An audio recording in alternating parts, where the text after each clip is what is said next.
Cool.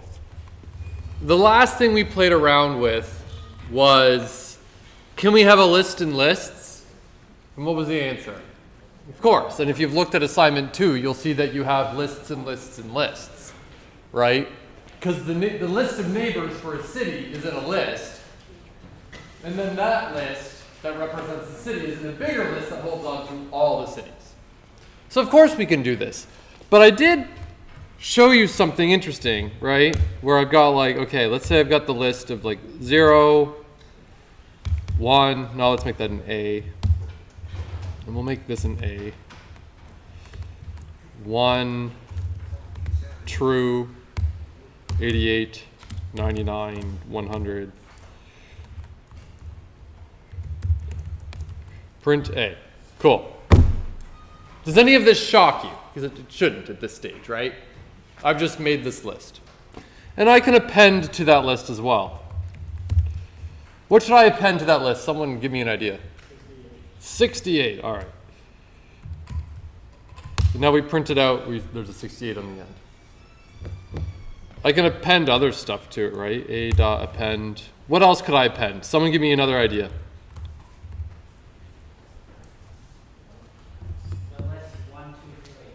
The list 1, 2, 3. I love it. 1, 2, 3. There we go. Like it's all good.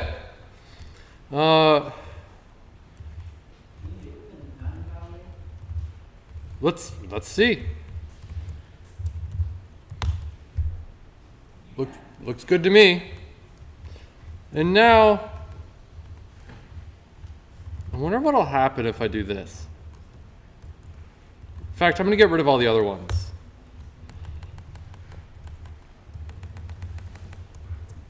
I'll just make it nice and simple. It's the list A and then the string 1. But then what am I appending to A?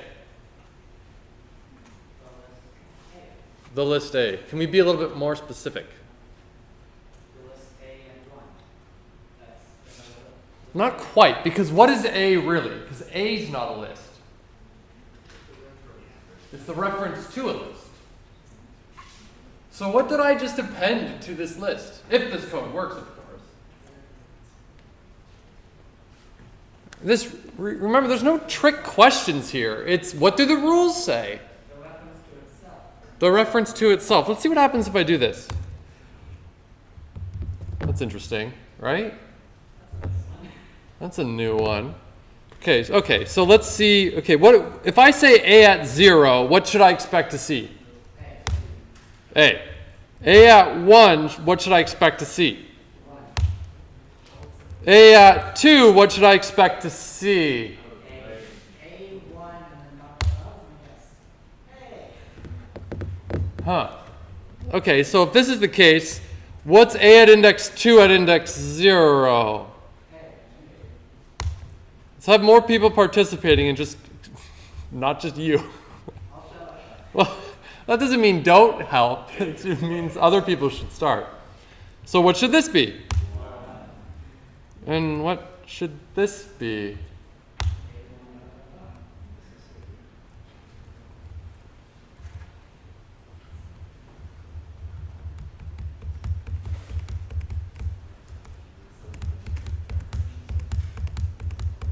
Will this work? Yeah. And it's just itself. This is weird, right? Raise your hand if you're like, yeah, this is weird. But raise your hand if you're like, but okay, I see how it's still following the rules. Because it's just, that's all it's doing. It's just following the rules. What is at that index? Well, it's something that gets you to a list. And it did. I just kept looping around. Let me find my markers here.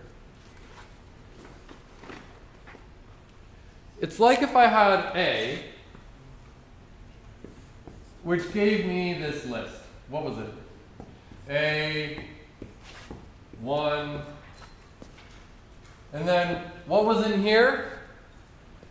Well, I'm going to just draw it kind of like this.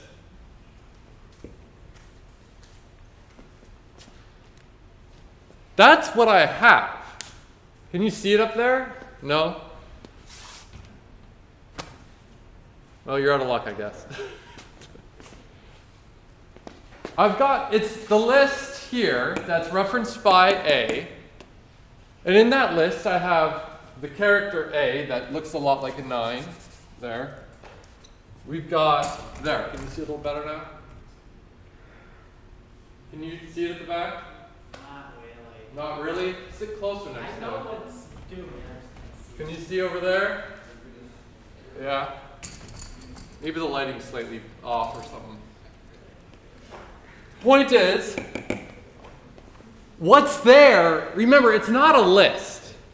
I'm not putting a list inside itself. No, I'm putting a reference to the list inside itself.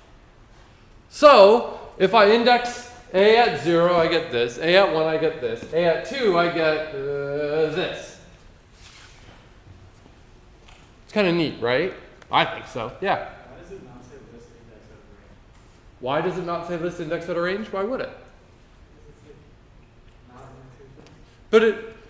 But okay, I think I know where you're coming from. But what is A at index 2?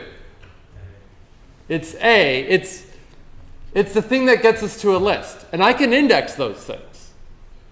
So what's A at 2? Well, it's just that whole list. So the whole time, it's still the one single thing. I'm not going out of range. If I did this at the end, 3, we'd be out of range.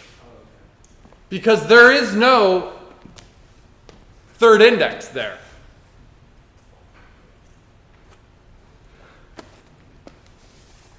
Take your time with this, because I know you're like, well, why? There's no more lists there. No, they're all, it's lists. For this cycle will it's an infinite loop of list. And so A at 2 is this, which is the whole thing. And then that at 2 is the whole thing. It just goes on forever. It's like that loop, I could just keep asking it over and over and over. It's circle, you know. Any other questions about this? Because it's probably good to ask the questions if you have them. Yeah? Why does Python choose to represent it as a dot, dot, dot? Because it didn't want to show a bajillion lists and the lists and the lists. I guess it could have represented it as like a memory location, which could be the memory location where it is, but that technically kind of doesn't make sense in Python based on some funny Python trivia that we're not going to worry about. But interesting question nonetheless. Yeah. Yeah. So like dot dot dot just means like A1, A1, A1. Yeah, it's basically saying, yeah, I'm not going to just... It's basically Python saying, because if I wanted to draw it, I would need to write like this, right? No. If Python tried to print that out,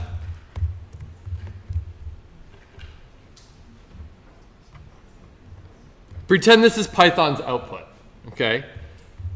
So we have this, but then in here, you know, it's that, and then in here it's that, and then in here it's that, and in here it's that, and then in here it's that, and there it's that, and so on and so on and so on forever. This will go on forever. Python doesn't want to, the computer doesn't want to go forever, so it's just going to say, dot, dot, dot. Yeah. Why would we do this? Because it's fun. Remember, we, as computer scientists, like to have a set of rules and then use those rules. And according to our set of rules that we've defined, I can, you know, there's nothing stopping me from doing this, so I can do it. What's really interesting, though, is this concept where we have something that kind of references itself. And I talked about this in lab last week, but I don't know who was in which lab. As soon as you have self-reference, things get interesting. I don't mean just in programming. I mean like within our universe. And raise your hand if I talked about this during your lab section. Like, I think it was last week. Okay, not a lot of people. So we will be covering this in more detail later. Not in like super detail, but just more detail. But this kind of gets us back to the idea of like, this statement is false. Which that doesn't really compute, right? This statement is false. We've got a bit of a paradox. Because this statement is false is a statement about itself. Right? The statement is telling me, if I read it, that statement is informing me something about itself. So if I read the statement saying, this statement is false, what should I conclude?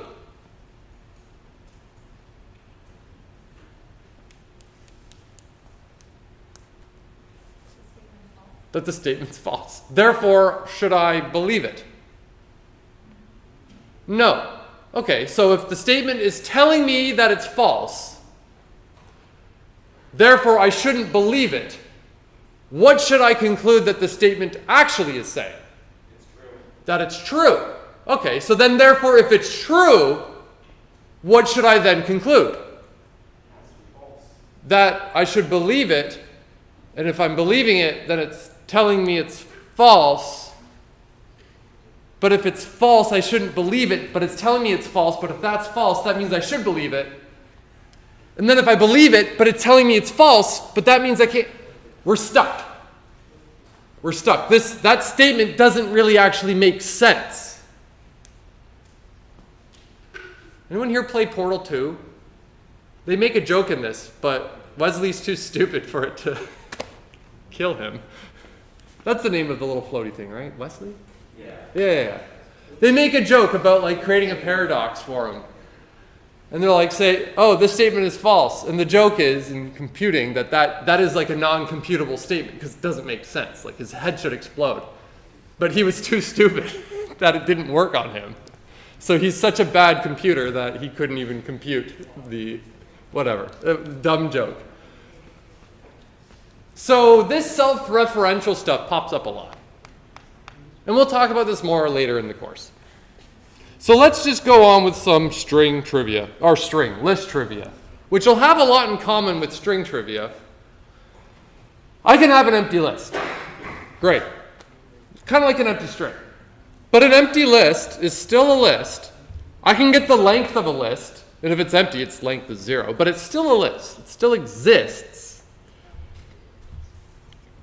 Here's a use of in, except before we used in when using for loops. So like for each thing in something. But in is context sensitive. So if I use it in this context where I'm just like asking if something in a collection of things, it'll just tell me true or false whether it's in there. Yeah. Is this like the same linear search we were doing, but just faster? No, it's not faster. It's the same. Like it's easier to type. It's easier to type, but at the end of the day, it's the same thing. If you write your linear search and hit run, it'll do its thing. If you look at the code for in and how it works, it's going to look more or less the same as your linear search. So, sorry. Now you might say, oh, so on the exam I should use this? Absolutely not. Because on the exam, I want you to show me that you know how to do a linear search. I don't care if you know trivia, even though I'm showing you trivia. But yeah. That's one of the downsides of Python, is it does have a lot of these like little functions built in. So students, when they're learning, they're like, but why wouldn't I use that? And then we go, well, because we're teaching you how that works, right? On the assignments though, are you okay if you use these? You gotta be careful. Yeah. This would be like a very Python-y thing. This like quick little check for in.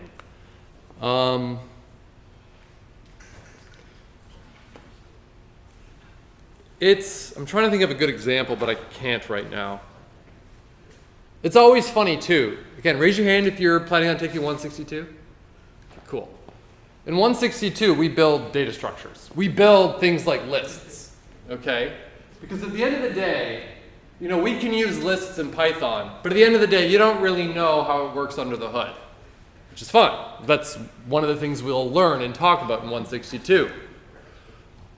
But every year, someone will say, invariably, they will say, well, why are we building the lists this way? Why don't we just use a list to build a list? It's like, well, because we don't have lists. We're building the lists. I realize they actually exist already, but it's kind of like saying, why would I learn to build a car? I could just go buy a car. It's like, okay, well, that's great, but if you're here to learn how to build a car,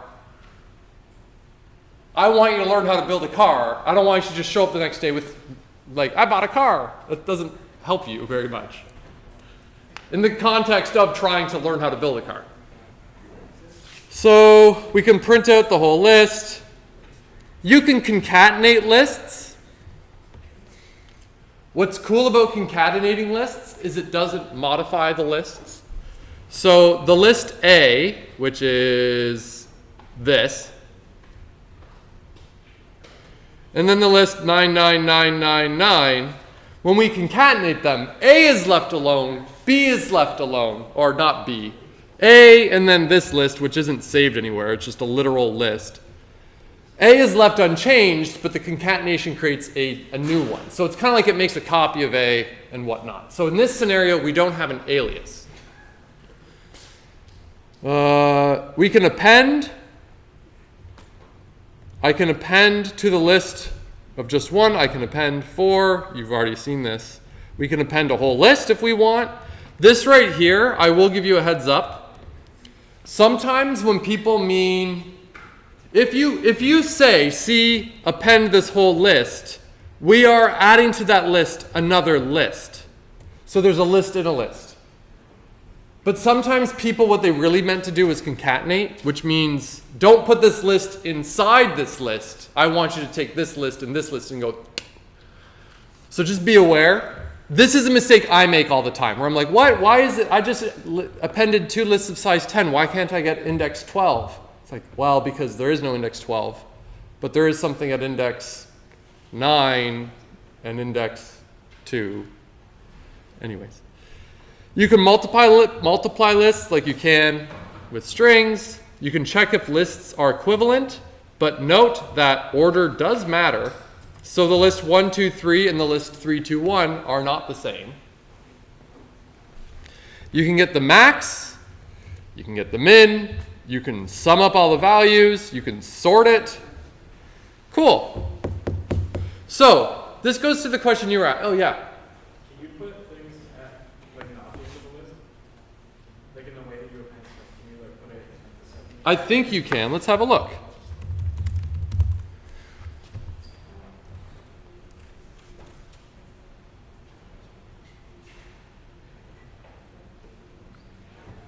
Okay, maybe let's have a look. So it might not be append, a dot insert probably. And then let's see, does it tell me something about insert? You do index and then the object. There you go, perfect, done. Why'd you ask if you knew? No, because it just came up in this way. Oh, did it? All right, well, there we go. You specify the index you want it in there, and I guess everything will just kind of move down. We can test it.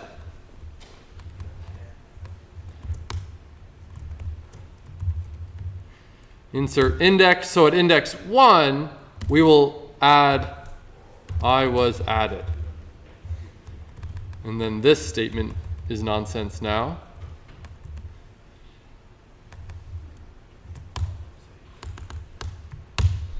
There. So it became index 1, and then the thing that was at index 1 became index 2, and anything after would have just been shifted down. Cool. Okay. All right, so this gets back to a question you asked a moment ago. If I told you to sum up the contents of a list, and I just showed you that there's a function called sum that you can call on a list, that'll just sum up the contents in your list, which is great. But if I asked you to tell me the sum and the contents of the list, what would you do? Okay, you could do it. But here's the thing. Do you think Python magically knows how to sum up a list with, like, with an idea that you wouldn't use. Like if I asked you to write the code to sum up the contents of the list, you could do it. Just iterate over the list and then just keep adding to the value like a running total. So you would do that with a loop. But if you call the sum function, it's going to do the same thing. It's just you call the function that was already written. Just like if I told you to write a function called SumList that took a list and summed it up, and then you gave me that function, I can just call that function. Maybe I don't even know how your function works. But the point is, they're still going to have to work the same way. It's just Python gives us a shortcut because the function already exists. In the same way that print already exists in Python. You didn't have to write a print function, thank God. But it exists already. It's handy. Do you have enough tools in your tool belt to write this function? Yes. All right. Write a function called well, no, that's boring. So, okay. How long, this starts to get into something called computational complexity, which I've hinted at a bunch of times before. If I had 10 things in a list, and I wanted to sum up all those things, how many things do I have to like put my finger on to get the answer? 10. If I had 20 things, how many things do I have to like look at? 20. If I had 10,000, how many things do I need to look at? 10,000. Now what's neat about this is, hopefully you can connect this to the linear search stuff that we were talking about. But remember with the linear search, if I'm looking for the letter A in a list that is size 10 bajillion, and I find it at index 0, I'm done. How many things did I need to look at? Just one. I got lucky. But worst case scenario, how many things would I have to look at? A bajillion, all of them. Here, with this algorithm, with summing, there's no like shortcut. There's no like best case scenario. If I want to sum up all the things, I got to look at all the things. There's no magic to it. Okay, any questions about any of that so far? We're good? All right. So we can have lists of lists. We can have lists of lists of lists. We can have lists of lists of lists of lists of lists of lists. We can do this. But we got to be very careful.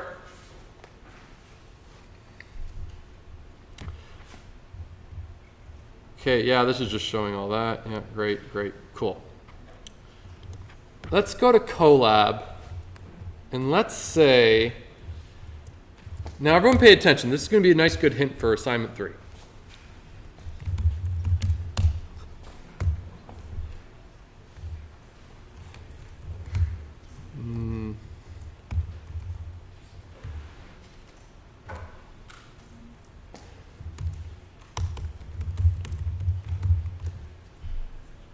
Nope, print.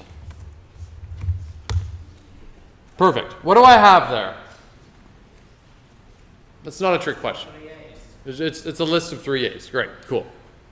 I did it with the times 3 because I was too lazy to write A. Now, if I told you I want to have like a 2-dimensional list, which there really isn't such a thing. There's no such thing as a 2D list here, but we can have lists of lists that are effectively 2D lists. And we can have lists of lists of lists and then have like a 3-dimensional list, right? You can think of like a 2D list would be, okay, I've got like my one list, and then inside I have a list like this, a list like this, a list like this. The marker's dying, so no one can probably see that, but let's not worry too much. It's just I have a list of lists. So if I said outside list, give me the thing at index 2, well, that gives you the thing at index 2, which is another whole list, and then the thing at index 1 of that list would be in here. So it's effectively a 2-dimensional thing, a matrix, if you will. So let's say I want to make my equals something something, something. Perfect.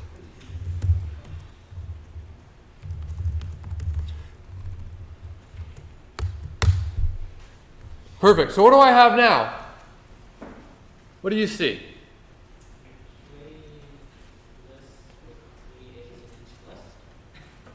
Three lists with 3 A's in each list. Okay, cool. Pay special attention to the code I just added there. Take a second and look at this code. Think of everything you've seen so far. And just take a moment. I want everybody to look at this code. Take a minute and ponder it. Talk amongst yourselves if you think of something. Seriously, do it. It's good exercise.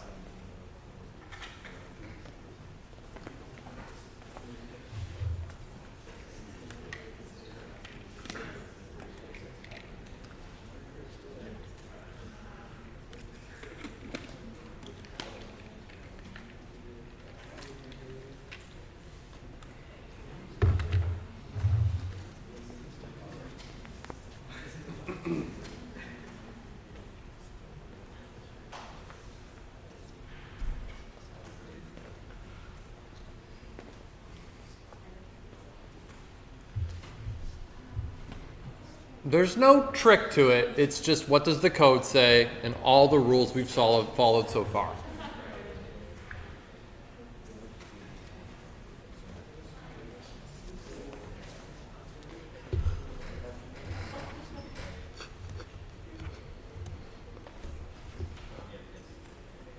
Okay. Just a quick poll. You don't have to say anything. Raise your hand if in your head you're like, yeah, okay, I know what's happening. Really high, I want to see.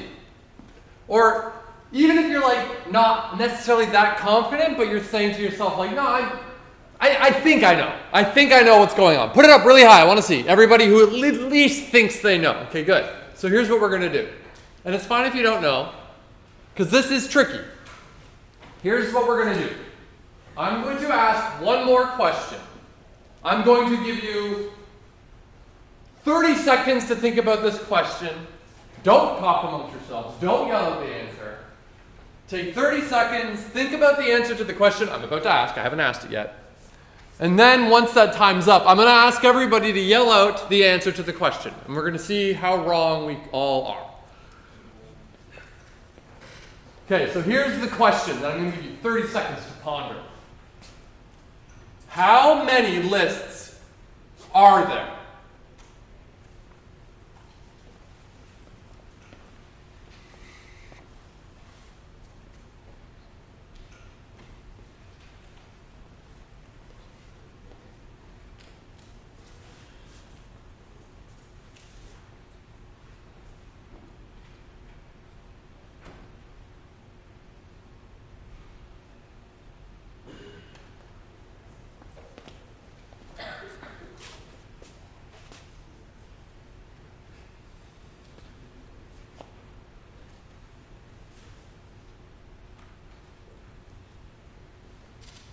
All right. On the count of 3, yell out how many lists there are. 1, 2, 3. 2. Raise your hand if you said 1. Okay, I don't know where that came from, but raise your hand if you said 2. Raise your hand if you said 3. Raise your hand if you said 4. One group of you is correct.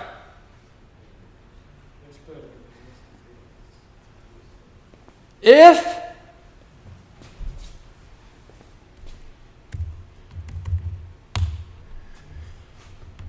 okay.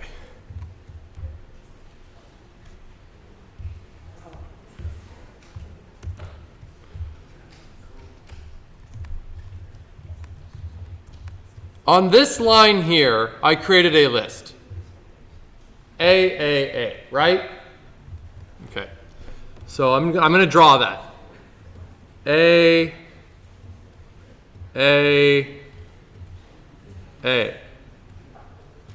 Do not make fun. And what did I call it? Something. So I have something. I'm going to call it ST because I'm lazy. And that gets me there. Great. So that's like that first line of code. I created a list, put 3 A's in it, and it's referenced by the variable something. So far, any questions about this line so far?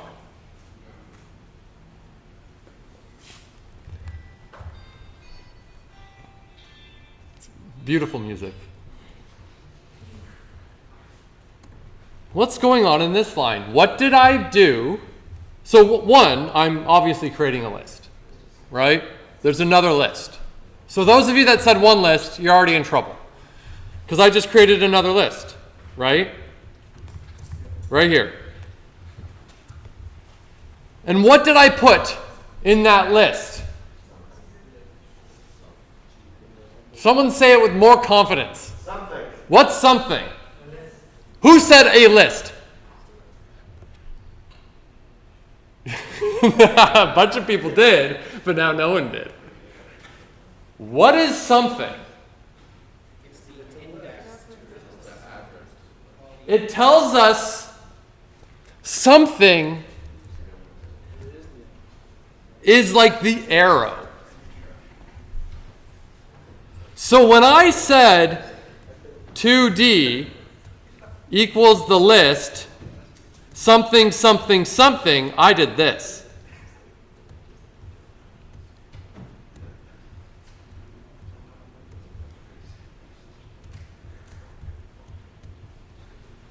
I created a list of 3 aliases for the list of A's. There are only 2 lists running here. There's not 3, there's not 4, there's not 1, there's 2. We've got the 2D list, which of course 2D is not actually a list. We've got this list here. No. I'm not used to this new tool I'm using. Okay, let's make it red. Okay, I don't even know how to change the color. Whatever. We've got this list and this list. Those are the 2. Now, I know why you said, let me guess. When you said 1, were you not thinking of the outside list? Is that why you said 1? I mean, yes? Okay, I figured. So you were mostly right. If you said 3 or 4, I know what you were thinking. You were like, oh, okay, well, you made 3 more lists. Like, you made 3 copies of some list. But I didn't. Only one version of those lists, only one of those lists existed. So, to prove this, print 2D list at index 2, 2. Okay? We see an A. Regardless of what I indexed it at, we'd see an A. But which A would it be?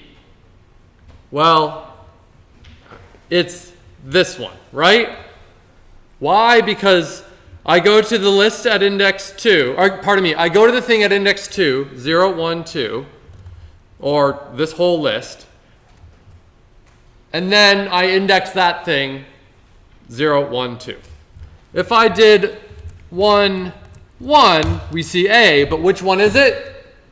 The middle one, like, right? Now, I'm drawing this on one line. We could very easily draw this on like 3 separate lines to kind of show like, well, you know, it's 2-dimensional, fine. Now, what happens if I do this?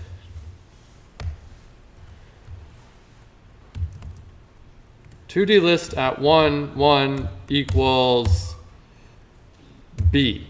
And I'm going to print it back out.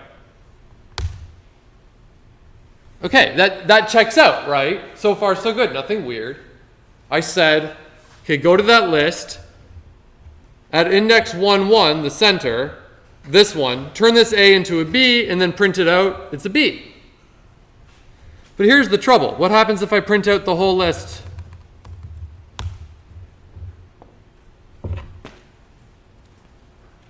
What do we see? What's the problem?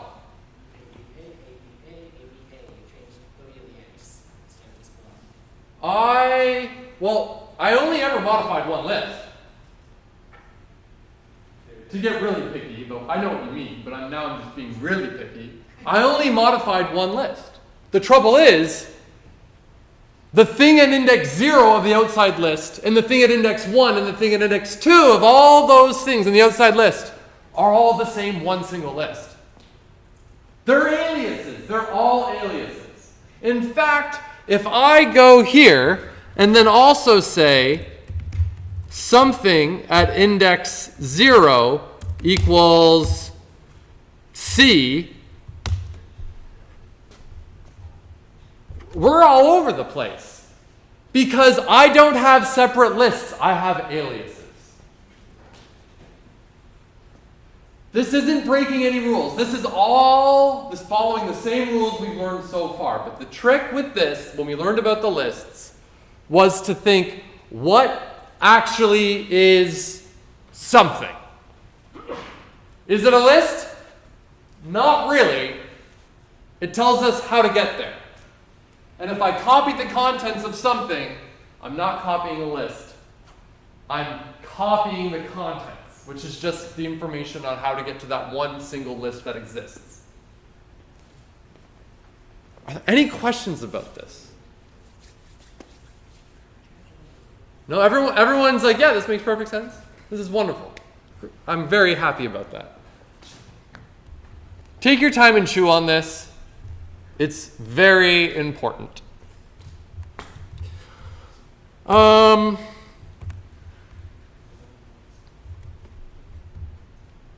want me to save this beautiful picture? Yes? I'll do it later. I promise. Okay. Now, NumPy. You might remember we learned about NumPy. I'm not really going to spend a lot of time on NumPy because it's going to be so similar to lists with a couple of funny little differences. So a NumPy array is very much like a list, but it has some constraints on it. So a list is very general. A NumPy array is going to be more specific. It's going to have more constraints on it. But with those constraints, you get an added little bit of extra power that lists don't have. There's always a trade-off in computer science. So NumPy arrays are just another data structure. It's another linear data structure. It's another thing you can index like a list. It's another thing you can modify. It's mutable like lists are. So I can create a NumPy array, and this is how I would do it. But I need to import NumPy first. And the way I do it is I basically say, like, okay, this is my list. But then I wrap it in the numpy.array. And then it will turn into an array. I can access the information. I can manipulate it. But one thing I can't do is mix types.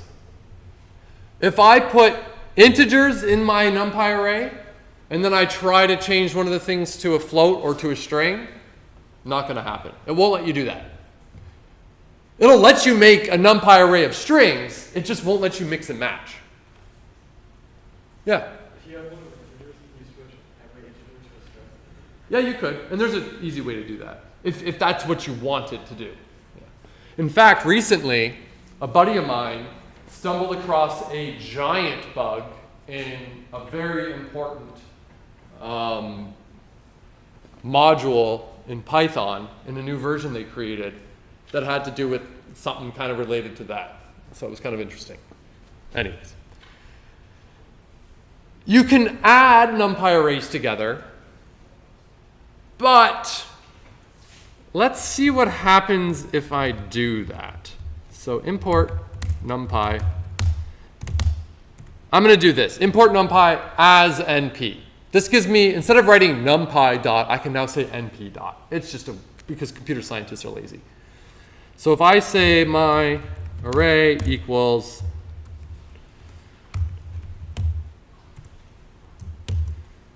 no.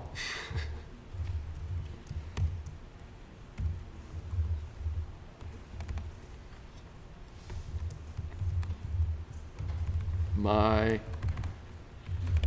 other array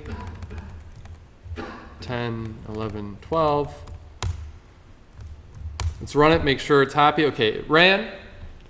So print my array plus my other array. Okay, if this was a list, what would we expect? 0, 1, 2, 10, 11, 12. Exactly. It's concatenation.